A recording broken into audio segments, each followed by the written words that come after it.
Night Club, l'émission des supporters des Verts en partenariat avec Active, présentée par Keun.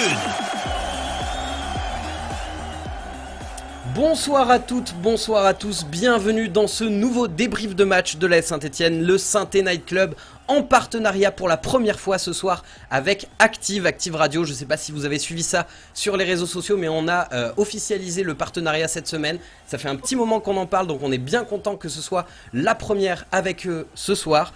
Concrètement, qu'est-ce que ça va changer pour vous présenter vite fait ce partenariat? Eh bien, pas grand-chose pour vous en tout cas. Vous êtes toujours là avec nous sur Twitch, on interagit toujours avec vous. On fera remonter les messages les plus pertinents du chat comme d'habitude. On sera toujours là les lundis soirs à 21h et pour les avant-matchs, juste avant les matchs de votre équipe préférée. Et puis, on sera également disponible en podcast sur Deezer, Spotify, Apple et Ocha. Et puis, sur Active Radio a créé la radio des Verts, qui est une web radio. Vous pourrez retrouver le Saint-Etienne Night Club toutes les 2 heures pendant la semaine entre les matchs. Et puis, il y aura également les matchs commentés par Anthony Verpillon sur cette même web radio. Et justement, pour l'inauguration de ce partenariat, on est en compagnie de Anthony qui va commenter les matchs pour Active. Bonsoir Anthony. Salut à toutes et à tous. Ravi d'être à vos côtés et puis de pouvoir échanger avec vous sur l'actu des Verts pendant 1 heure. Eh bien, on est ravis aussi. Et puis, je tiens à préciser que Anthony est au téléphone actuellement. Pourquoi? Eh bien, parce qu'il est au stade Geoffroy Guichard où il y a l'inauguration du centre Robert Herbin. Enfin, il y a eu ça dans les heures qui ont précédé. Et puis, il y a bien sûr les 90 ans du stade Geoffroy Guichard ce soir. Voilà, donc il y a une petite sauterie dans notre stade. Et il y a Anthony et également nos amis Joss Randall, Max, Rémi. Bref, il y a du monde qu'on connaît. Je suis également en compagnie ce soir de Alex, ex-Saint-Etienne Inside. Comment ça va, Alex? Eh ben écoute Keun, bonsoir à toutes et à tous, ça va très bien, très bien, en tant que supporter des Verts ça va un peu moins bien, mais ravi d'être là également pour cette première avec Active et ravi de passer 1 heure avec vous ce soir. Eh ben écoute, on est également en compagnie de Sylvain de Green Prospect qui va pouvoir nous donner un petit peu son avis sur les jeunes, mais pas que. Bonsoir Sylvain. Salut à tous, salut, et puis ravi d'être avec vous également. Plutôt en forme, même si les matchs, ces 5 premiers matchs nous donnent quand même pas mal de maux de ventre. Il y a pas mal de maux de ventre. On va avoir bien sûr quelques petits débats sur des choses pas forcément très réjouissantes. L'actualité de notre club ne nous laisse pas beaucoup d'espoir, mais on va essayer d'en avoir quand même un peu ce soir. Et peut-être que cet espoir, il viendra du chat qui sera relayé par Super Kekewet. Kevin, comment ça va Kevin ? Écoute, ça va fort bien. Je suis un peu comme tout le monde assommé, mais pas trop, puisque j'étais le pessimiste de la bande, donc je m'y attendais. Donc voilà, on va essayer de relayer. Je compte sur vous pour être très actif dans le chat, comme vous l'êtes habituellement, et on fera remonter tout ça. Et oui, effectivement, donc on est en compagnie de Anthony, de Alex, de Sylvain, de Kevin, et bien sûr, on est avec vous sur le chat. N'hésitez pas à donner votre avis, on essaiera de le prendre en compte le plus souvent possible. Au sommaire ce soir, on va bien sûr débriefer le match contre Montpellier. On aurait préféré débriefer les victoires des équipes de jeunes de ce week-end, mais ce sera une défaite de l'équipe première qui a eu lieu dimanche à 13h sur un score de 2-0. On va parler de ce match, on va faire le débrief un petit peu global, les tops, les flops. On va essayer de comprendre pourquoi il y a eu une aussi grosse différence de niveau entre la première et la deuxième mi-temps. On aura un coup de grisou qui sera signé Sylvain de Green Prospect. Et puis on parlera bien sûr du prochain match contre Bordeaux. C'est parti, on passe à la première section de l'émission. C'est parti. Active Saint-Etienne Night Club, le débrief. On a les petits jingles Active Radio qui ont bien la classe, je dois le dire, ça fait plaisir. Et on va donc passer tout de suite à la partie débrief. Vous avez la composition sous les yeux et je vais faire pour commencer un petit tour de table et je vais vous demander un petit peu votre avis global sur le match. Qu'est-ce que vous arrivez à en retirer de positif de ce match? Et on va commencer avec toi Anthony. De positif, j'aurais aimé ne pas commencer, mais m'inspirer de ce que les autres allaient dire. Non, de positif, c'est un peu compliqué parce que quand il y a des fêtes, c'est difficile d'en retirer du positif. Après, il y a eu quelques belles situations, quelques belles occasions en première mi-temps. Malheureusement, je trouve qu'en deuxième, c'était quand même très très compliqué. Voilà, les deux occasions de Romain Amouma. On va dire que l'ASS a pu se procurer des occasions malgré tout. Le 4 contre 2 que Camara met au-dessus au final. Voilà, ça veut dire qu'il y a des décalages qui peuvent être créés, il y a des situations qui peuvent être débloquées, mais malheureusement, il y a une inefficacité quand même assez incroyable. Et du coup, vous mettez après Montpellier en confiance. Et puis derrière Montpellier, ils ont quand même quelques joueurs, même si Delors et Laborde étaient partis, il y a eu quelques Ouais. joueurs quand même qui savaient faire la convertir, différence. notamment Mabidi. Voilà, c'est donc le positif, c'est on va dire que la SS peut se créer des occasions. Ouais, mais Ok. après on espère forcément mieux. Alors je vais orienter un tout petit peu plus du coup, malgré cette première mi-temps où on a vu quelques petites choses, est-ce que pour toi, Alex, est-ce qu'on n'aurait pas assisté dimanche, malheureusement, au plus mauvais match de la saison? Ouais, je pense que c'est le plus mauvais match de la saison et de loin, parce que j'avais pas vu des choses dégueulasses depuis le début de la saison. Alors, hormis Marseille, mais c'était un contexte particulier. Et là, effectivement, ouais, ça a été très dur à suivre. Alors, je suis d'accord avec Anthony, tout n'est pas à jeter sur la première mi-temps, loin de là. Je pense que le fait de revenir au vestiaire avec un but, mener au score, c'est pas franchement mérité parce qu'on se procure pas mal d'occasions. Mais la deuxième mi-temps, c'est cataclysmique. Et oui, il s'agit de loin de la plus mauvaise copie rendue par les Verts. Est-ce que tu es d'accord avec ça, toi, Sylvain, que c'est le pire match de la saison? Oh, c'est difficile de dire le contraire. Oui, je pense que c'est peut-être pas le pire match, mais en tout cas la pire deuxième mi-temps qu'on a eu à voir. Maintenant, au rayon positif, cette première mi-temps, elle tourne en notre défaveur, mais elle aurait très bien pu tourner en notre faveur si, contrairement à eux, on avait été efficace. Malheureusement, ça n'a pas été le cas. Voilà, des occasions, on en a, et c'est pas que des situations, c'est des vraies occasions. C'est la tête d'Amouma à la 45+1, c'est l'occasion de Madi Camara qui frappe au-dessus alors qu'il est seul face au gardien, il a juste à cadrer pour marquer.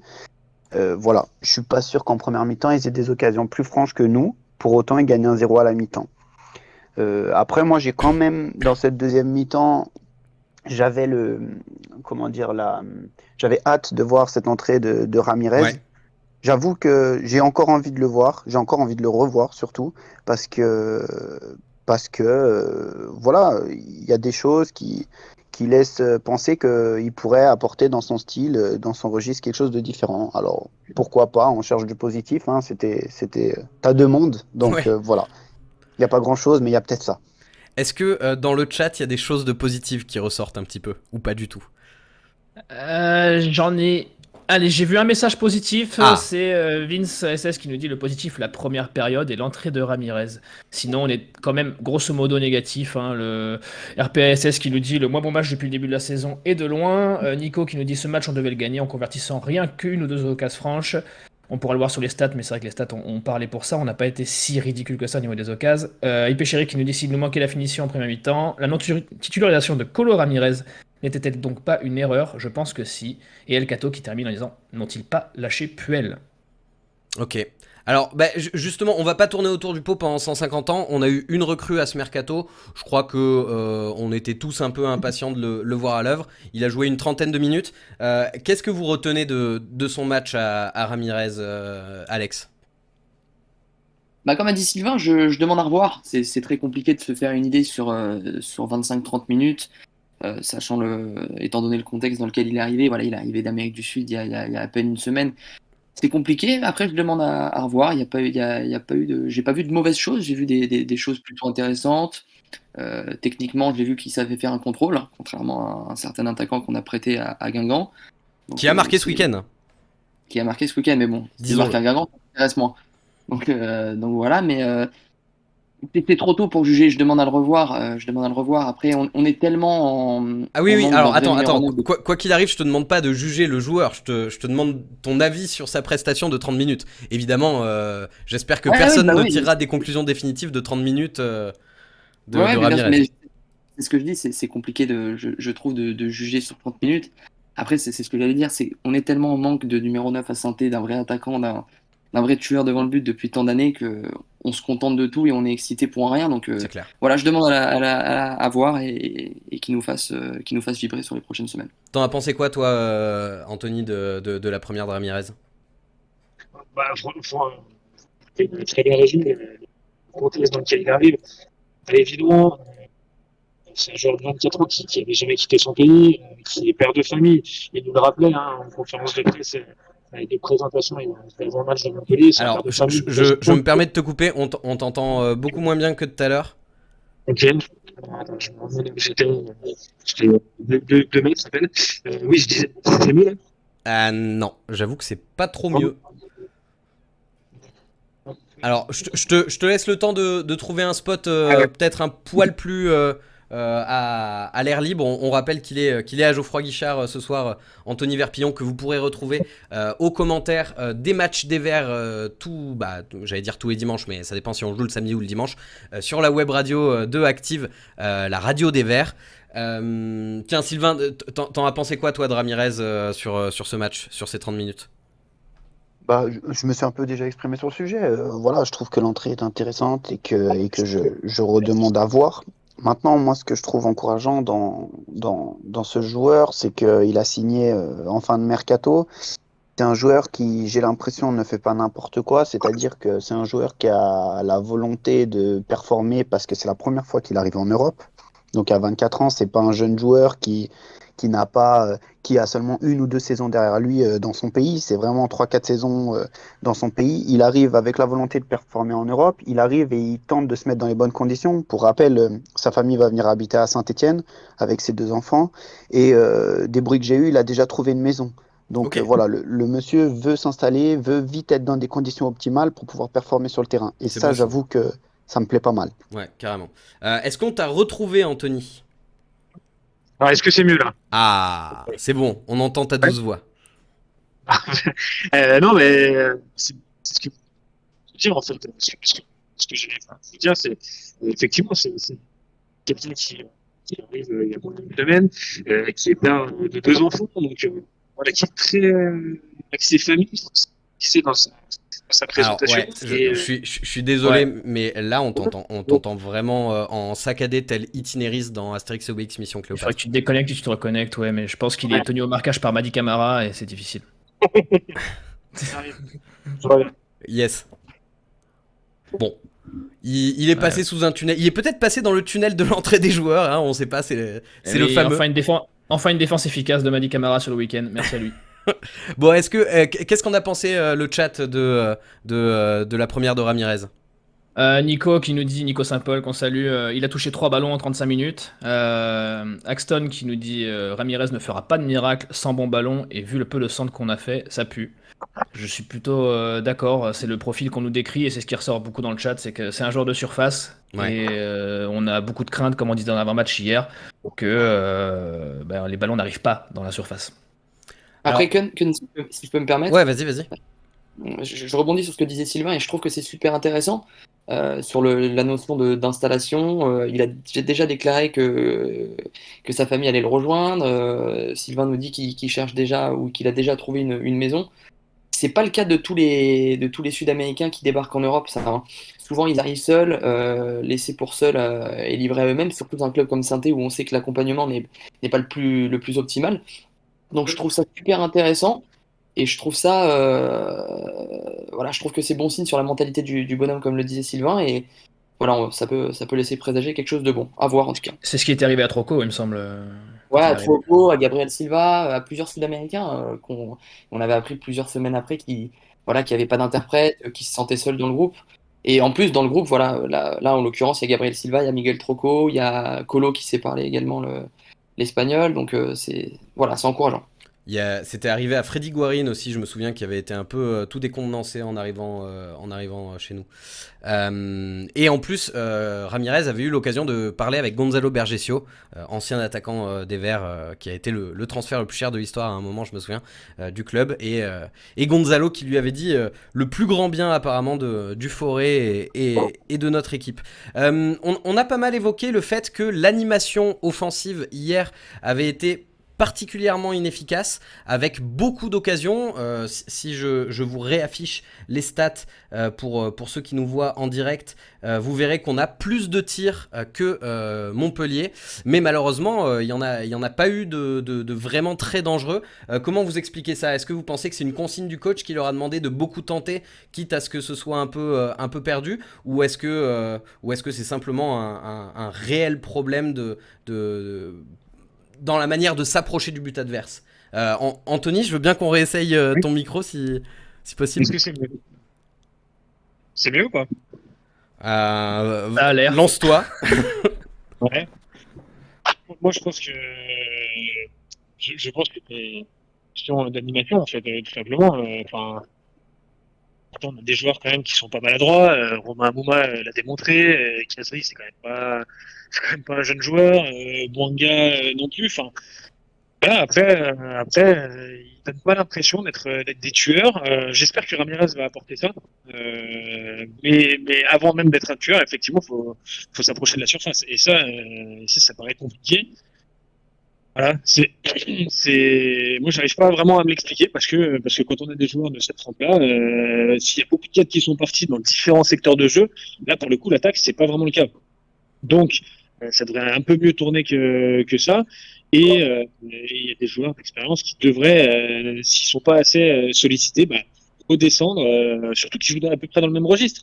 Ouais. Que ce soit moi, Kazri, enfin je veux dire, c'est pas comme si c'était des mecs qui attendaient dans la surface que les ballons arrivent. Donc j'arrive pas vraiment à expliquer voilà, pourquoi ces joueurs d'expérience là ne prennent pas un peu plus le taureau par les cornes et en tout cas voilà nuisent un petit nuisent pas plus on va dire les rouages d'attaque, quoi. Ouais, ben on a vu notamment Bouanga beaucoup tenter, mais tu vois, je serais curieux d'avoir son total d'expected goals parce que en soi, il a beaucoup tenté, mais il y a pas eu grand chose de dangereux. Pas Sylvain, eu grand-chose de dangereux. T'es difficile quand même. Enfin, il a deux occasions monstrueuses, notamment celle où il passe entre les deux là sur son superbe dribble et il enchaîne en se précipitant, en manquant de lucidité et c'est flagrant alors que à 15-16 mètres du but comme il est, il doit au moins prendre le cadre. C'est un minimum, c'est un minimum. Le problème de Banga, c'est que dans le dernier geste, il se précipite souvent trop. Il se précipite souvent trop, il a jamais une vraie idée dans ce qu'il va faire, il frappe fort, ça part où ça part, il frappe fort. ouais. L'impression qu'il vise jamais des zones et qu'il est jamais dans le comment dire, je cadre déjà avant de vouloir frapper fort. À Mais un moment donné, c'est pour frapper ça que toujours fort. c'est pour ça que j'ai tendance à dire qu'il est pas dangereux, c'est que c'est vrai que c'est peut-être un biais un petit peu footballistique, mais j'ai tendance à penser qu'une frappe pas cadrée, quoi qu'il arrive, ne peut pas être dangereuse de manière purement mathématique.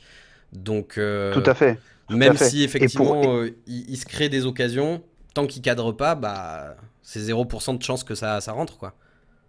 Exactement, exactement. Et puis pour rebondir à ta question qui était, on a 14 frappes, seulement 2 cadrées. Est-ce que Puel fait tenter à ses joueurs pour dire de tenter ou pas? Si on fait un état des lieux, donc il y a ces deux actions de Bouanga, celle où il passe entre les deux et celle où il rentre, il est à l'entrée de la surface et il met une grosse frappe juste au-dessus alors qu'il a juste à prendre le cadre, je pense, à ce moment-là. Donc ça fait déjà 2. Il y a la tête d'Amouma juste avant la mi-temps, ça fait 3. Il y a celle de Camara où il doit marquer, ça fait 4. Et il y a l'enroulé d'Amouma où le gardien montpellierin fait un super arrêt. C'est Ça vrai. fait donc 5. Donc sur les 14, il y a déjà 5 tirs qui sont des très bonnes situations pour moi de marquer un but. Ouais. Bon. Ok, t'es arrivé à en trouver 5, bien joué. Oula, j'ai bugué un petit peu. Euh, Si on essaye de voir un petit peu la, la transition entre les deux mi-temps, comment vous expliquez qu'il y ait eu une aussi grosse différence quand même entre cette première mi-temps qui est dans l'ensemble pas trop mal réussie et cette deuxième mi-temps qui est assez catastrophique malgré la sortie de Masson qui a pas fait une bonne première mi-temps, malgré l'entrée de Ramirez qui a fait plutôt une fin de match correcte. Comment vous expliquez qu'il y a eu autant d'écart entre les deux mi-temps, Alex? C'est compliqué à expliquer, mais je pense que c'est à ce moment-là et c'est en voyant le rendu de la deuxième mi-temps qu'on peut commencer à évoquer la mentalité des joueurs et se poser la question si les joueurs ou pas, ou ont lâché Puel ou pas, quoi. Parce que généralement, la mi-temps, c'est là que l'entraîneur peut avoir un effet sur son groupe. Et c'est pas la première fois qu'avec Puel, au retour des vestiaires, il y a voilà, il y a un effondrement, si je puis dire, et une équipe qui ne joue pas au football. Voilà, c'est compliqué, j'ai pas d'explication à donner, si ce n'est que peut-être il y a une forme de lassitude chez les joueurs qui commencent à lâcher leur coach, parce que vraiment, je le répète, je pense que c'est la mi-temps la plus cataclysmique et la plus abyssale qu'on ait vue depuis de nombreux matchs, si on prend le début de saison et la fin de saison dernière. Donc c'est inquiétant.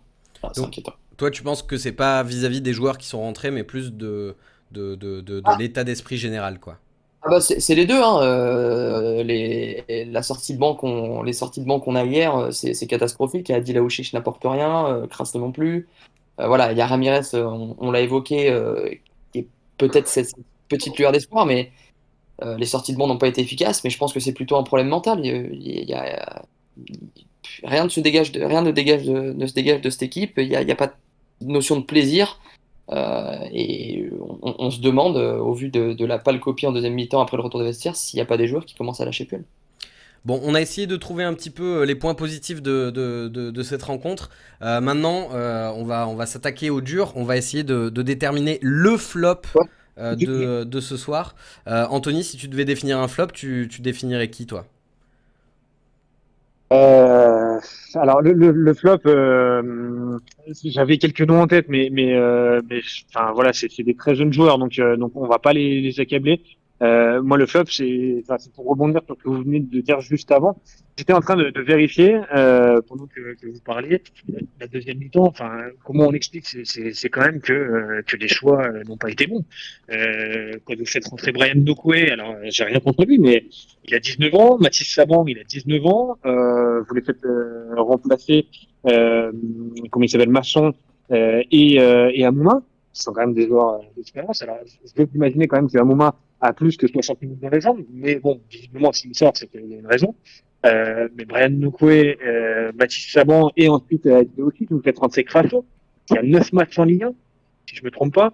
C'est forcément que vous vous affaiblissez et ouais, je comprends pas forcément ses choix d'entrée de jeu et notamment Nokwe sur le but de Valère Germain. Il est aux abois, le pauvre. Ouais. Donc je vais pas dire que c'est un flop parce que c'est ce nom-là que j'avais en tête. Mais c'est pas un flop, c'est sa première en Ligue 1, je crois, ou il était peut-être déjà rentré avant dans la saison, mais À Lens, oui. ouais. Oui, il était rentré à Lens, effectivement. Mais là, c'est la première, il prend le bouillon, mais en plus d'une naïveté incroyable. Donc les flops, enfin le flop, je le mettrais plus sur les choix de faire rentrer des joueurs comme ça aussitôt dans le match que les cibler eux particulièrement. Ok, je comprends. Donc plutôt on va isoler Puel pour le coup, plutôt sur ce coup. Toi, Sylvain, tu t'en penses quoi si tu devais définir un flop? Un seul, c'est super difficile. Ah, c'est le Je jeu, vais me hein, c'est le jeu, ma permettre. pauvre Lucette. Ouais, je sais bien, je sais bien. La doublette Camara-Neyou, c'est pas possible. Allez. C'est pas possible. Et d'ailleurs, c'est pas possible depuis le début de saison. Tout le monde sait combien j'étais d'ailleurs sur l'émission de clôture de la saison dernière, un des plus grands défenseurs de Camara, hein, bien évidemment. Mais cette année, il est dans le dur. Il est dans le dur. Ouais, il manque de pas mal de choses qu'il nous offrait l'année dernière. Et alors, Neyou, j'ai l'impression que c'est un autre joueur par rapport à l'année Ouais. dernière. Il, il a un déchet beaucoup plus important. Il était notre homme de lancement et maintenant, waouh, il nous met en difficulté, mais vraiment. Sincèrement, ouais, la doublée de Camara Neyou. Et j'aurais mis Masson, mais je lui en veux moins parce qu'il s'est pas entraîné pendant 10 jours et on l'a envoyé au casse-pipe. À mon avis, il était à 30 ou 40% de ses possibilités. Ouais. Donc, j'ai pas envie de dire Masson pour cette raison-là. C'est vrai que Voilà. tu parles du milieu de terrain. Je me souviens très bien de l'émission débrief de la saison dernière qu'on avait fait sur cette même chaîne et où notre principale source d'inquiétude ne venait pas du milieu de terrain. On était vraiment en train de se dire que Camara, bon, c'était vraiment la bonne surprise de cette saison, que s'il continuait comme ça, il allait nous apporter énormément. Il y avait Gourna, il y avait Neyou, Zaidou qui commençait à revenir et à faire des bons matchs. C'est vrai que le milieu de terrain n'était clairement pas un motif d'inquiétude en fin de saison dernière. Et là, comme tu le dis, ouais, c'est vrai que Camara Neyou, là, hier, c'était très très très compliqué à voir. Hein. Le Très chat, très. ils sont d'accord avec ce flop Ouais, c'est les gros noms qui ressortent. Hein. On a Nokwe, mais c'est vrai qu'on peut pas forcément lui porter préjudice. Il a pas beaucoup de matchs dans les cannes. On a Stéphanois42 qui nous dit mais pourquoi Masson a joué si c'est pas entraîné de la semaine. Et après c'est surtout beaucoup Neyu et Camara qui ressortent pour El Cato, pour Ro, pour Mba, MCN, qui nous cite aussi la charnière centrale Nademo Koudi, Nico Saint-Paul qui nous dit Camara Neyu. Mais j'ai vu aussi quelques personnes passer dire que c'était surtout le coaching de Puel dans son ensemble qui, Ouais. comme tu aimes à le dire, que on a l'impression qu'il se force à faire 5 changements par match. Ouais. Bah oui, c'est C'est ça, vrai. t'es pas obligé d'utiliser les 5, même si t'en as 5. Hein. Eh oui. T'allais dire C'est le quelque chose, problème. Sylvain? Non, que je suis d'accord avec toi. Quelquefois, on a l'impression qu'il fait des changements pour faire des changements. Euh, on a un match par semaine et on a des joueurs qui jouent 60 minutes tous les week-ends. Ouais. Des joueurs confirmés hein, de 28-30 ans. Hein. Donc j'avoue que ça me dépasse. Je comprends pas. On n'a ni match la semaine, on n'a plus de Coupe de la Ligue, on n'a bien évidemment pas d'Europe et on fait 60 minutes par semaine. Les mecs, ils ont fait une préparation, ils ont fait les montées de tout Saint-Etienne, ils se sont préparés comme des chevaux de course, mais par contre, ils ont 60 minutes dans les jambes. Je comprends pas. Mais au-delà de la gestion purement sur fond 11 et sur les coachings en cours de match, pour moi, il y a une gestion totalement incohérente de Puel sur l'effectif d'un cadre général. Je veux dire, tu as un Gabriel Silva disponible. Alors, ok, Gabriel Silva, c'est pas un foudre de guerre. C'est pas le joueur qu'il était avant sa blessure au tendon d'Achille. Et pourquoi se priver d'un Gabriel Silva qui reste quand même un joueur de Ligue 1 qui peut être convenable sur une mi-temps ou sur un match? Et pourquoi faire rentrer Nkoudou par exemple? Il y a des choix de Puel qui interpellent. Pourquoi ne pas garder Palencia et le refourguer en prêt en Espagne alors qu'on n'a que Masson comme latéral droit de métier? C'est une gestion incohérente et parfois on a l'impression que Puel eh ben, il va privilégier le jeune, voilà, pour rester dans cette politique et pour rester dans sa lignée complètement butée de je fais jouer les jeunes, je fais jouer les jeunes, et qui va privilégier ça à un mec qui a plutôt de l'expérience, qui pourrait dépanner sur un ou deux matchs. Bon alors justement Alex, t'es inquiet un petit peu j'ai l'impression de la gestion de Puel. Est-ce que justement pour cette saison, là je rappelle, alors j'ai pas pris de petits screenshots du classement, mais là pour ceux qui auraient pas vu le classement, alors encore une fois on en est qu'au début de saison donc ne prenons pas de conclusions trop hâtives. Mais est-ce que t'es inquiet pour cette saison vu qu'on est 19ème là à l'heure actuelle avec juste Bordeaux derrière nous. Est-ce que tu es très inquiet pour cette saison? Ah bah je pense que je serais fou de pas être inquiet. Je pense que je serais fou de pas être inquiet. Et on en parlait avec Sylvain hier, on s'est eu au téléphone hein, pour, euh, pour la petite anecdote, et on se demandait, on s'est posé la question, et je vous la pose. Quelle équipe aujourd'hui en Ligue 1, allez, on a Bordeaux voilà, qui est derrière nous, mais hormis Bordeaux peut-être, quelle équipe de Ligue 1 aujourd'hui est plus faible que l'AS Saint-Etienne? Que ça soit techniquement, tactiquement, euh, voilà, au niveau d'un point de vue général au niveau football, quelle équipe est plus faible que Saint-Etienne en Ligue 1 cette saison? Et quand on a répondu à cette question en se rendant compte qu'il n'y a pas beaucoup d'équipes euh, qui sont plus faibles, on ne peut être qu'inquiet. Voilà. T'es aussi inquiet que Alex, Anthony, toi ou pas? Oh, je trouve que c'est un peu excessif pour l'instant. Il y a 5 journées. Alors, oui, ok, la lecture du classement, c'est pas fou. Après, bah, voilà, moi, je les trouve pas forcément faibles. Je trouve par moment que ça manque de QI foot par moment sur certaines séquences, mais ça, je trouve que c'est le foot moderne. Et à ce titre-là, on parlait de l'attaque tout à l'heure, j'espère que Ramirez va insuffler quelque chose, parce que visiblement, que Puel louait le fait qu'il épure énormément son jeu, qu'il fait pas de gris-gris, il est pas là pour essayer de 4-5 joueurs, donc j'espère que d'autres vont s'en inspirer. Après, moi, je les trouve pas si faibles que ça non plus. Voilà, le classement rend un petit peu catastrophique, mais voilà, c'est que 5 journées, je pense qu'il faut encore attendre un petit peu. Moi, j'aime bien penser que on détermine vraiment les choses. Allez, au premier tiers du championnat à peu près.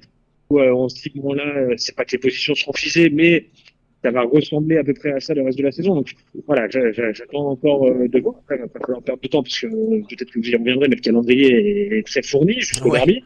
Euh, et après, s'il y a plus faible, oui, je pense qu'il y a plus faible. Franchement, je pense qu'il y a plus faible. Dire une grande équipe comme ça, je ne sais pas forcément, mais je pense qu'il y a plus faible que la Saint-Etienne. Après, il faut, on se le dit depuis 2 ou 3 ans, il faut être plus tueur devant le but, il faut certainement beaucoup de choses. Mais moi, je serais pas aussi catastrophique que ça. Alors justement dans le chat, répondez-vous aussi à la question, on vous a mis un petit sondage. Êtes-vous inquiet avec 3 possibilités de réponse, oui, non ou trop tôt pour le dire. Toi Sylvain, tu tranches plutôt dans quelle équipe là sur le oui, non, trop tôt pour le dire? Bah, trop tôt pour le dire. Après, le bilan qu'on a fait avec Alex hier soir au téléphone, c'était à l'instant T. En fait, il faut recontextualiser, je pense. On était tous, et je parle au nom de mes amis supporters stéphanois, je crois qu'on était tous optimistes de ce match contre Montpellier. On pensait tous qu'on allait ressortir avec un résultat positif, pour la simple et bonne raison que Montpellier était amoindri, venait de perdre ses 2 joueurs phares. Était en plus amputé de Florent Mollet et Sambia, qui sont des 11 titulaires. Maintenant, la vraie déception, en fait, elle vient de là. Elle vient de la contre-performance liée au fait qu'on pensait ramener quelque chose. Voilà. Du coup, peut-être qu'on surréagit, peut-être qu'on se dit 5 journées et 3 points. C'est la réalité. C'est la réalité. On a déjà joué Lille, on a déjà joué à Marseille, on a déjà joué à Lens. Les seules vraies déceptions, c'est Lorient à la maison, où on aurait dû faire 3 points, et ce week-end, en réalité. Voilà. Maintenant, oui, il est trop tôt pour le dire, mais il va pas falloir rater le train trop longtemps, parce que l'année dernière, on était ric-rac, mais l'année dernière, on a fait des points contre Paris, on a fait des points contre Lille aller-retour, on a fait 6 sur 6 contre Marseille. Voilà, on n'a pas fait les points contre les équipes du bas de tableau, si vous voyez ce que je veux dire. C'est sûr. Et en plus, Non. on avait fait un bon début de saison avec 3 victoires sur les 3 premiers matchs où on avait mis un petit peu de côté, un petit plan épargne prévoyance pour la fin de saison qui là n'est pas là. Qu'est-ce qu'il en pense le chat alors sur ce sondage? Eh bien, les gens ont l'air, pour la majorité, inquiets. 72% des votants se disent inquiets contre 22% qui jugent le temps un peu trop limité pour se prononcer. Et 6% pour les gens qui, eux, ne sont pas inquiets. Après, ce que je vois beaucoup, c'est ce que les gens disent, c'est que si on ne gagne pas contre Bordeaux, on risque d'être dernier au classement pendant un long moment. Ouais. Donc voilà, après moi si je peux donner mon avis sur Puel, je vais pas faire très long, je citerai, je sais plus si c'était Eric de Rick et Ramsey ou Albert Einstein qui disait ça. La folie c'est de faire toujours la même chose et de s'attendre à un résultat différent. Voilà. C'est Voilà ce que je pense Blas de Claude dans Puel. Far Cry 3. Eh ben écoutez messieurs, est-ce que quelqu'un a quelque chose à rajouter sur la purge qu'on a vue hier ou est-ce qu'on passe au coup de grisou de Sylvain? Personne? Non, moi peut-être juste pour conclure un peu là-dessus. Ouais, je regardais les stats à la mi-temps, je les regardais à la fin, et finalement, quand je dis qu'on n'est pas si catastrophique que ça, c'est que souvent, c'est ce que met en avant Claude Puel, et franchement, je m'étonne de reprendre des arguments de Claude Puel là-dessus, parce que je suis rarement d'accord avec lui, mais finalement, là où on n'est pas si catastrophique, c'est que dans les stats, on n'est pas à la ramasse, quoi. On n'est jamais à la ramasse par rapport à l'équipe qui est en face. Après, on n'est pas efficace, ça c'est sûr. Et ça, il va falloir trouver vraiment vite des solutions. Mais voilà, pourquoi moi je suis pas catastrophé sur la suite de la saison. Ouais, mais le problème, c'est qu'Anthony, ce discours-là, on l'a depuis des mois et des mois. Mais c'est la réalité, parce que c'est des joueurs qui sont pas encore aguerris, qui prennent au fur et à mesure de l'expérience. Et malheureusement, ça, on ne pourra pas faire autrement. Ouais. À un moment donné, je dis pas que je suis catastrophé, hein. Pour moi, on a le groupe et on a la qualité pour se maintenir et ne pas trembler jusqu'à la fin comme la saison dernière. Mais une fois qu'on comprend que Claude Puel est en mission sauvetage et qu'il n'y a pas grand-chose d'autre à attendre de cet effectif-là à part faire progresser les jeunes, on prend du recul sur les choses et ouais, on s'attend à vivre une saison gagnante. Eh ben écoutez, je vous propose qu'on passe maintenant au coup de grisou qui va nous être proposé par Sylvain avec pour thématique une équipe trop scolaire et trop lisible et qui manque de joie générique. Active Synthé Night Club. Le coup de grisou. Alors mon cher Sylvain, nous sommes tout oui, c'est à toi. Oui, une équipe trop scolaire, trop lisible, qui manque de joie. J'ai choisi ce titre parce que je me fais, j'ai pris du recul sur ces 5 matchs et je tente d'essayer de comprendre qu'est-ce qui était là l'année dernière et qui ne l'est plus. En termes de, pour répondre à l'idée trop scolaire, en fait, je trouve que chacun devient formaté dans son rôle, stéréotypé dans son rôle, d'accord? Et qu'il n'y a plus aucune incertitude quand on regarde l'AS Saint-Étienne. Voilà, on a des joueurs qui... Enfin, le football, c'est un jeu. C'est un jeu sur lequel il faut créer, il faut inventer, il faut créer des choses pour mettre en déséquilibre son adversaire et donc à terme le surprendre. Aujourd'hui, en phase notamment arrêtée, puisque nous, on n'est finalement qu'une équipe qui a la volonté de récupérer haut et de contrer, en phase arrêtée, on est incapable de mettre en danger nos adversaires, que ce soit l'Olympique Lyonnais, l'Olympique de Marseille, ou bien Angers, Montpellier, voire même Brest. Voilà, c'est la réalité. Aujourd'hui, je vais prendre l'exemple type pour, euh, pour alimenter ce que je suis en train de dire. Denis Bouanga. Denis Bouanga, beaucoup lui tombent dessus, à juste titre. Voilà, il est vachement, comment dire, il est vachement lisible. C'est-à-dire qu'aujourd'hui, c'est un joueur qui joue ailier gauche. Sur chacun des ballons, il rentre intérieur pour frapper. Il rentre intérieur pour frapper. Aujourd'hui, on a des systèmes de vidéo, d'analyse vidéo dans les clubs professionnels qui analysent chaque joueur, qui présentent à chacun des membres de leur effectif leur adversaire du week-end, comment il joue, quelles sont ses préférences, etc., etc. Aujourd'hui, défendre sur Bouanga, c'est simple. C'est simple. Tu lui fermes l'intérieur et c'est terminé. Et en plus, tu lui fermes l'intérieur et il va venir s'empaler dans le mur. Voilà. Aujourd'hui, ce qui me dérange, c'est que on a des joueurs. Enfin, quand je regarde notre ligne d'attaque, Bouanga, Kazri, Amouma, je parle pas encore de Ramirez parce que je suis pas en mesure de parler parce que je l'ai pas encore assez vu. Je suis désolé, on n'est pas une attaque qui doit si peu performer comme on le fait. Pour en venir à ça, je voulais parler de la notion de joie, de plaisir. Vous avez vu le visage de nos joueurs lorsqu'ils jouent ce week-end? Vous avez vu le visage d'Amouma Ouais. lorsqu'il joue ce week-end? À quel moment vous vous dites qu'un joueur il prend du plaisir dans nos 3 offensifs? On leur demande de courir comme des fous pour défendre. On leur demande d'exercer un pressing tout terrain. Et quand, et quand ils ont le ballon au pied, il faut encore qu'ils inventent des choses, qu'ils fassent des exploits. Or, là, j'ai l'impression qu'ils n'en sont plus capables et en fait, ils n'en ont plus envie. Ils prennent plus de plaisir, il n'y a plus de sourire, il n'y a plus de jouerie. La jouerie, elle n'existe plus dans cette équipe. Et c'est un gros problème. C'est un gros problème parce que la, la saison risque d'être compliquée si nos joueurs offensifs n'arrivent plus à performer et surtout à prendre du plaisir. Voilà. Donc, pour conclure tout ça, l'idée générale, c'était de dire que il y a des joueurs qui sont trop lisibles, il y a des joueurs qui ne prennent plus de plaisir, et je dirais même il y a des joueurs qui sont trop stéréotypés dans leur rôle. Il y a trop peu de dépassement de fonction.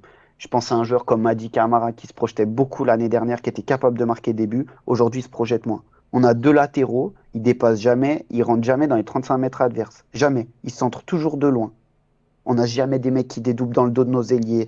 On n'a jamais de mecs qui se projettent pour être 5-6 dans la surface. Quand on voit d'autres équipes de Ligue 1, mais moi je m'interroge. Je regarde certaines équipes de Ligue 1 pour pas les citer, l'Olympique de Marseille. Ils sont 6-7 dans la surface quand il y a un centre. Nous, s'il y a 2 mecs, c'est déjà formidable. Voilà. Voilà. C'était ce qui me dérange et ce qui ressort de ces 5 journées de championnat.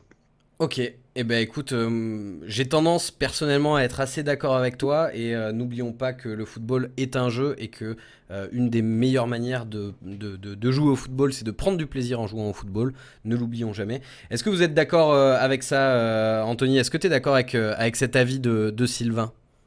Absolument. Si vous écoutez les commentaires si vous avez écouté les commentaires du match que j'ai fait sur la deuxième période, c'est absolument ce que je dis. Je dis même, on était presque trop poli à presque demander la permission aux défenseurs ou au milieu montpelliérain de pouvoir les attaquer. Et c'est incroyable. C'est assez incroyable. Après, peut-être que ça vient du fait que justement, c'est des joueurs pratiquement en post-formation. Alors, j'affiche un peu le trait, mais c'est presque ça. Ils sont encore à devoir apprendre le métier, je pense, selon dans l'esprit de Claude Puel. Peut-être qu'il y a un petit manque de talent aussi. Hein. Alors des fois le talent on peut le compenser par un excès de cœur, on va dire, mais là visiblement il y a ni l'un ni l'autre.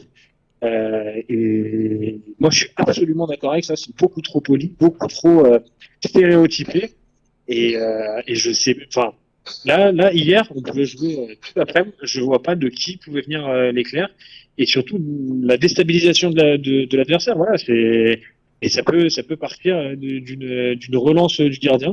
Je sais pas si vous vous rappelez le premier but de la saison l'année dernière contre Lorient où Ouais. c'est une relance de Moulin en milieu de terrain qui donne à Nordin qui en deux touches de balle élimine et donne à Bouma. Enfin voilà, c'est ce genre d'attaque qu'on n'a absolument pas retrouvé depuis le début de la saison.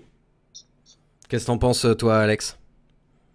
Bon, mes deux acolytes du soir ont tout dit, hein. Honnêtement, il y a rien à dire d'autre. Sylvain a très bien résumé la chose. Je pense qu'il y a un manque de. Voilà, c'est ce que je disais tout à l'heure. Il y a cette notion de plaisir qui n'est pas présente dans cette équipe. Ça se lit sur les visages, ça se lit sur la gestuelle, ça se lit sur ce qu'on propose sur le jeu. Il n'y a aucun dépassement de fonction, comme le disaient Sylvain et Anthony.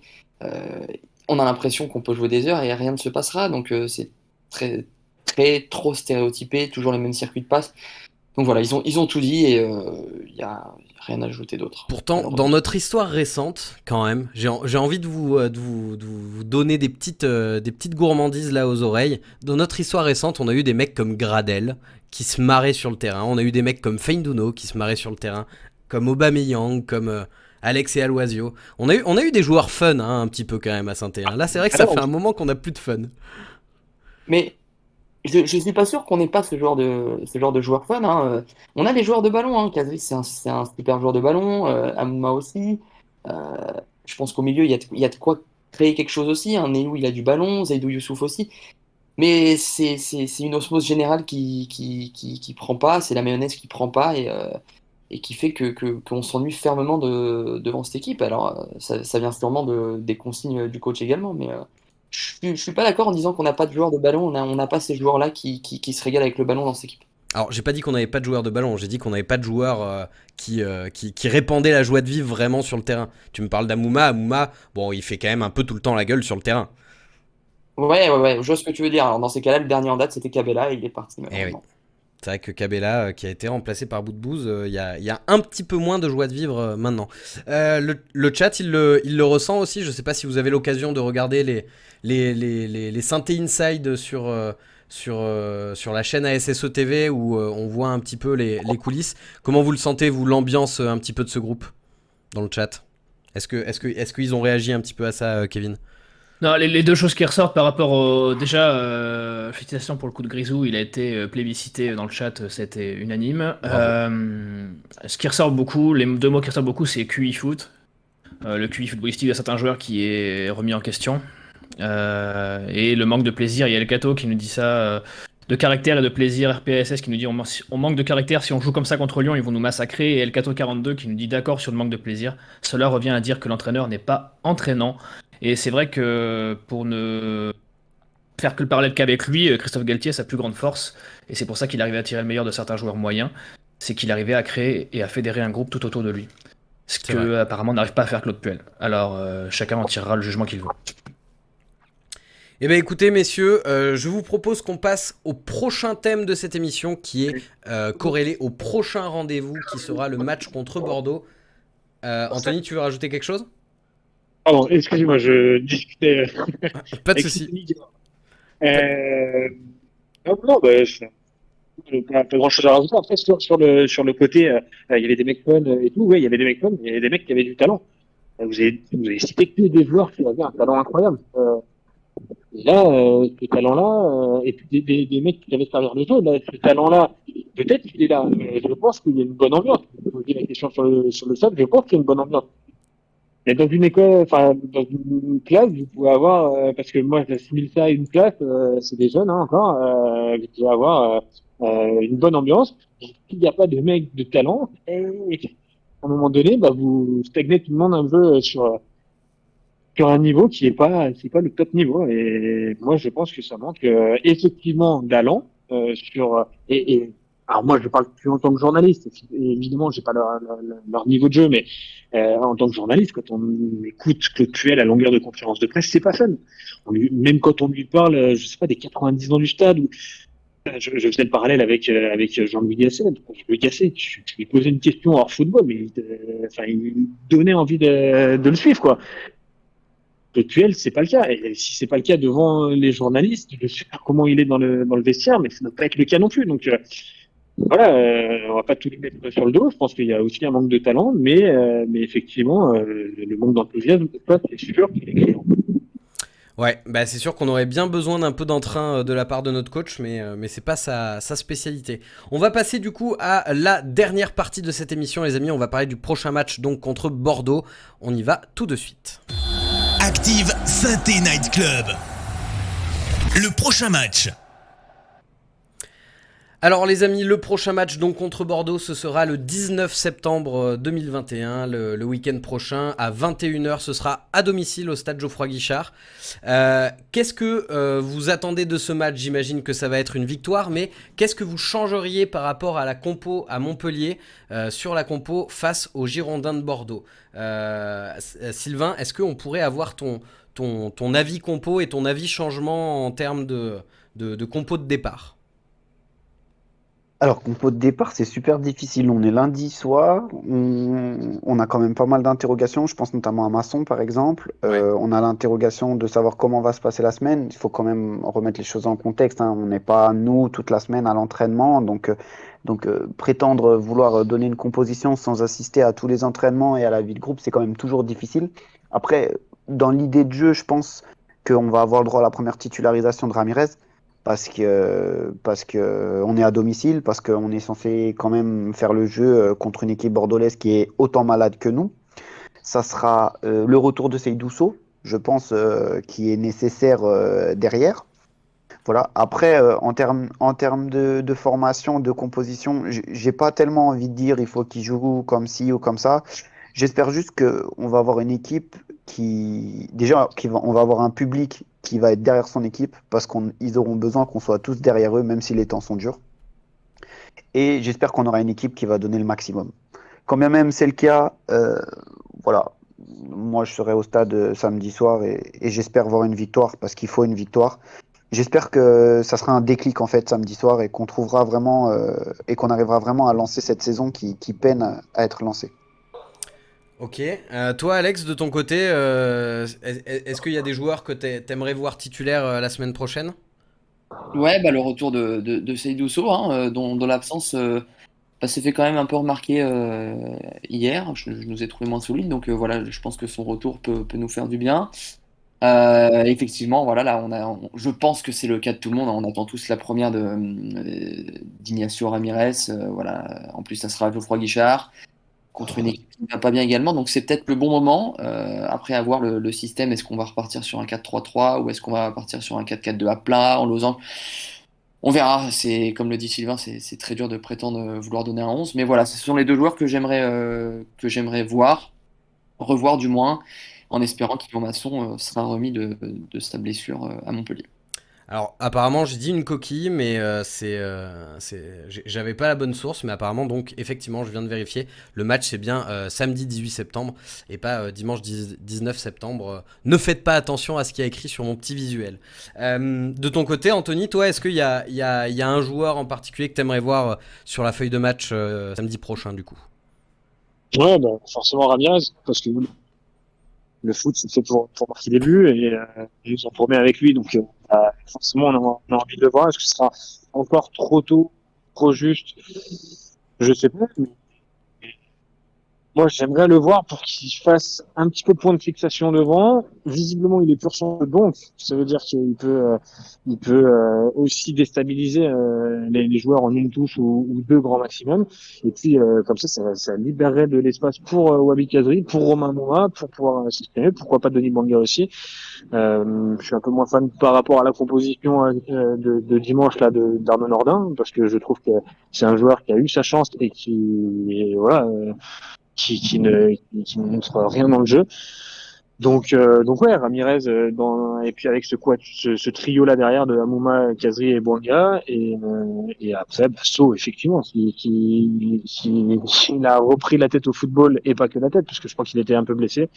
Et ben effectivement, mais oui, Ramirez c'est la plus grosse attente pour dimanche et puis surtout face au 20e. Bon voilà, si on peut les enfoncer un peu plus, bah, Alors, tant mieux quoi. dans la compo que tu évoques, c'est avec 4 offensifs et du coup avec seulement 2 milieux, donc probablement 2 milieux défensifs. Ouais, alors après, on est à domicile et en plus, il faut absolument gagner. Donc, pourquoi aller densifier le milieu de terrain? Euh, Enfin, moi, en tout cas, c'est ma vision des choses. Mais Moi, je suis plutôt d'accord avec toi, mais je me dis que vu la faiblesse du milieu de terrain depuis le début de saison, peut-être que Puel va essayer de le fortifier un petit peu, quoi. et mettant Zeidou Youssouf, bon, après, je pense pas que ça apportera plus de jeu. Hein. Ouais. Même si je trouve que Zeidou mérite à un moment donné d'être dans ce 11-là. Mais voilà, contre le 20e, on va plus calculer là. Ouais. Surtout avec ce qui arrive derrière, Monaco, Nice, Lyon. Et si on se met à calculer contre Bordeaux, bon bah dans ce cas-là, effectivement, la saison va être très très longue.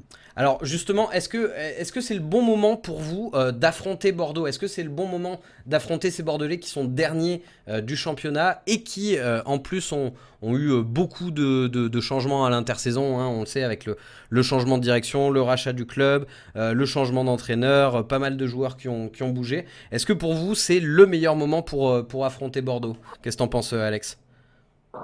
Faut se méfier des bons moments avec Saint-Etienne parce qu'on pensait que c'était le bon moment de jouer Montpellier, par exemple, C'est tu vrai. vois, Ken. Donc franchement, vaut mieux pas s'avancer. Bordeaux, c'est faible, ça c'est une certitude, mais on est faible également. Donc je pense pas qu'il y ait de bon moment en étant l'AS Saint-Etienne dans ce début de saison, je pense pas qu'il y ait de bon moment pour jouer n'importe quelle équipe. Par contre, ce que je peux imaginer, c'est que Mbaye Niang va arriver probablement demain à Bordeaux et que je le vois planter contre nous. Ça, c'est écrit, on est les professionnels pour ça. On a Voilà. peut-être les plus belles histoires de mercato hein, à ce niveau-là. Ah oui, oui. Donc, non, ça serait prétentieux, vu nos dernières prestations, de dire que c'est le bon moment de prendre Bordeaux. Maintenant, en étant un Geoffroy Guichard contre le dernier, on se doit de faire le travail et de montrer autre chose. On espère en tout cas. Sylvain, toi, t'en penses quoi de cet affrontement face à Bordeaux? Est-ce que tu les penses prenables? Bah, je pense que c'est autant le bon moment de prendre Bordeaux, que Saint-Étienne prenne Bordeaux, que Bordeaux prenne Saint-Étienne en C'est fait. C'est vrai. autant le bon moment pour l'un que pour l'autre parce que les deux sont en difficulté, les deux sont malades. C'est le 19e contre le 20e actuellement. Voilà. Maintenant, au-delà de tout ça, le petit plus qui peut en devenir un moins d'ailleurs, c'est qu'on commence un match en étant chez nous avec un public qui sera derrière nous. Voilà. Maintenant, ça peut aussi être un moins en fonction du scénario et de la suite. Ouais. Du coup, en termes de pronostic, si on devait se jouer au jeu du pronostic, n'hésitez pas à nous dire dans le chat également ce que vous imaginez un petit peu comme pronostic pour le match de la semaine prochaine. Toi, Anthony, tu vois quoi comme score? J'aimerais bien voir un 2, 3, enfin, avec quelques buts, mais bon, un 0 avec un but de la fesse de Ramirez, ça passe très bien aussi. Là, 1-0 l'urgence, elle est vraiment longue. avec un but de la fesse de Ramirez, je pense que tout le monde signerait pour ça. Toi, Alex, t'en penses quoi en termes de pronos? Je vois bien, allez, je vais me lancer pour une petite note d'optimisme. Un petit 2-0 pour Saint-Étienne. Je nous vois bien retrouver une certaine solidité, enfin je l'espère du moins avec le retour de Seydou. Donc un petit 2-0 pour Saint-Étienne. Et toi, Sylvain? Moi, 1-0 au bout de la souffrance. Voilà, on va gagner 1-0 sur un but sur coup de pied arrêté parce qu'on n'est pas capable de marquer autrement. Et au bout de la souffrance, on va faire notre première victoire qui, je l'espère, va regonfler un peu nos troupes en termes de confiance et surtout donner de l'optimisme pour la suite. Et le chat, il va miser quoi en paris sportif ce week-end? Ah, le chat est pour l'instant assez optimiste. Victoire 2-0 pour le Badabeu, doublé de Ramirez, 2 passes décisives d'Aouchiche. Alors, bon, faudrait déjà qu'il joue. Le premier, je me fais pas de questions, mais le deuxième peut-être. David Football Club 2-1 pour Saint-Etienne. Radio SS doublé de Ramirez 2-0. Leïla Reb 1 partout. Piazza Le Breton 2-0 doublé de Ramirez. Tout le monde doit marquer Ramirez, hein. C'est le credo, c'est la grosse cote pour ce week-end. À vos paris, quoi. Et tout à l'heure, quand on parlait de composition, est-ce qu'il y a des noms auxquels on n'aurait pas pensé, des gens qui voudraient voir certains joueurs sur le terrain plutôt que d'autres? Oui, on a David Football Club qui nous dit Neyou sur le banc pour qu'il se remette en question. RPSS qui nous dit 4-3-3, Sow à la place de Nadé, Youssouf, Neyou Camara et au milieu, et Bouanga, Mouma, Ramirez devant. Elliot Igno qui nous dit Ramirez, Youssouf, voire Gourna, retour de Sow, ça sera déjà pas mal. Piazza Le Breton qui nous dit Ramirez d'entrée déjà, avec Kazri Amouma ainsi que Sow. Et la grande question que j'ai vu ressortir 2-3 fois aussi, c'est est-ce que le public sera entièrement présent cette fois-ci ou est-ce qu'on va encore avoir droit à un demi-stade? Eh ben, on espère en tout cas, hein, si vous êtes sur Saint-Etienne, allez encourager votre équipe. Hein, faisons vivre ce peuple vert et ce public que beaucoup nous envient. Tant qu'on est dans le jeu des pronostics, là... Juste que Ouais, je vas-y. m'excuse, je te coupe la parole. Je voulais juste rebondir dans la continuité un peu de mon coup de grisou en fait. J'espère, je sais pas si ce sera le cas, que Aymen Moefek va bientôt être sur le retour. Parce qu'en termes de joueur peu scolaire, déroutant et créatif à sa manière, j'avoue que je trouve que sa présence au milieu de terrain nous manque. Voilà, j'aimerais beaucoup dans ces matchs un peu stériles où on manque de caractère et d'allant, que Aymen Moefek rentre sur ces dernières demi-heures pour venir mettre un peu de feu comme il est capable de le faire. Voilà, Tant- c'était juste pour compléter en termes de joueurs que j'aimerais bien voir et que j'ai pas que personne n'a cité jusque-là. T'en sais plus sur son niveau physique là actuellement? Pas du tout. Je sais qu'il a repris la course. Je sais qu'il doit plus être très loin d'un Ouais. retour. Maintenant, voilà. Est-ce que ce sera pour ce week-end? Est-ce que ce sera pour le week-end prochain? J'avoue que j'ai pas l'info. Bah a priori, même Après, vu que Puel l'a fait jouer quelques fois arrière droit aussi la saison dernière, il est probablement devant dans la hiérarchie par rapport à Nokwe. Ouais. oui, et je pense que Camara pourrait potentiellement basculer aussi latéral droit sur les prochains matchs si Masson a une blessure qui dure. Il faut pas oublier également au milieu, on l'a pas cité, puisqu'on parlait de création et de jeu. Alors, c'est pas le premier qui vient en tête, mais Lucas Gourna, qu'on voit pas trop en ce début de saison, qui a eu le Covid. Mais voilà, il faudra compter sur lui, je l'espère, sur ses prochains matchs. C'est vrai que c'était une belle promesse de la saison dernière. Et justement, les prochains matchs, tant qu'on est un petit peu dans le jeu des pronostics, avant la trêve, on a donc Bordeaux la semaine prochaine, et puis après on enchaîne Monaco, Nice et Lyon. Alors sur ces 4 matchs, si on fait le total de ces 4 matchs avec 12 points à distribuer, vous nous voyez prendre combien de points? Anthony, toi tu nous vois prendre combien de points sur ces 4 matchs? Pourtant Bordeaux. Bordeaux, Monaco, Nice, Lyon. Bordeaux, Monaco, Nice, Lyon. J'aimerais bien dire 5 points. Moi, j'en vois que 4. Ce serait déjà plus que notre début de saison. correct. Toi, Alex, tu nous vois prendre combien de points? Alors moi, pour la petite anecdote avec les gars de Saint Inside, avant le match à Lens, sur l'enchaînement qui nous attendait après le match à Lens, en comptant le match à Lens, je leur avais dit qu'on prendrait 2 ou 3 points. Pour l'instant, on est à 2 points. Je vais rehausser le tout en espérant qu'on prenne 4 points sur les prochains matchs comme Anthony. 3 contre Bordeaux et peut-être essayer d'accrocher quelque chose contre Nice à la maison. Voilà. Ok, ce serait contre Nice qu'on on récupérerait le point bonus, quoi. Ouais. Et toi, Ouais. Sylvain? Je pense qu'on fera 2 victoires sur 4 matchs. On prendra 6 points. Olé. Et du coup, C'est ce mon serait avis. Bordeaux et qui? Pourquoi? Parce que ce serait Bordeaux et je pense qu'on va faire une performance contre un des 3 autres. Je sais pas qui. Je sais que Monaco est fatigué, enfin, est pas fatigué, est malade un peu en ce début de saison. Est-ce que ce sera là-bas? Est-ce que ce sera à la maison contre Nice ou est-ce que le derby va lancer notre saison? Je sais pas. Mais il va y avoir un déclic sur un des 3 matchs. Et j'ose espérer qu'on fasse 6 points et que les choses se lancent. Après, c'est paroles de supporters là, Ouais. peut-être même trop supporters justement. Ouais, et puis gardons en tête que tout peut se passer hein, dans un derby. Hein. De toute manière, on peut prendre les 3 points hein, dans un derby, c'est possible, c'est une possibilité, malgré la victoire de Lyon ce week-end. Bref, sur ce, les amis, merci d'avoir suivi cette émission, merci Alors, d'avoir... Ben, Ouais. je me permets de te couper vraiment en 2 secondes. Je t'écoute. Juste juste pour vous annoncer, voilà, à tous ceux qui nous écoutent, à toutes celles et ceux qui nous écoutent, de rester connectés demain. Il y a une belle surprise qui fera plaisir à bon nombre de supporters verts, je pense. Voilà, qui arrivera demain sur Synthé Inside. Donc restez à l'affût et on espère que ça vous fera plaisir.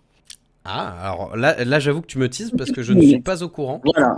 Si, bah, je sais, bah, tu auras la surprise comme tout le monde et je suis sûr que tu apprécieras. Ok, et même si à la fin du live, là on reste, on discute un petit peu, tu me le diras pas? Oh, si t'es gentil, je te le dis, mais Ah, ok, bon, bah, je pense que serai c'est peut-être un peu en avant-première alors. voilà. Merci à tout le monde d'avoir suivi cette émission. On se retrouve la semaine prochaine pour un nouveau débrief de match. Et avant ça, vous pouvez retrouver l'avant-match avant Saint-Etienne-Bordeaux ce week-end. On rappelle que c'était la première ce soir où on est en partenariat avec Active Radio. Active Radio, pour ceux qui ne connaissent pas, c'est une radio locale autour de Saint-Etienne qui a lancé la web radio, la radio des Verts, où vous pourrez retrouver Anthony qui était avec nous ce soir aux commentaires des matchs tous les week-ends.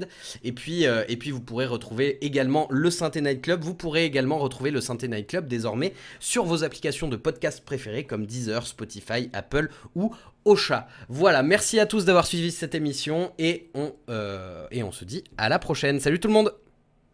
Salut, allez les Verts. Bonne soirée tout le monde.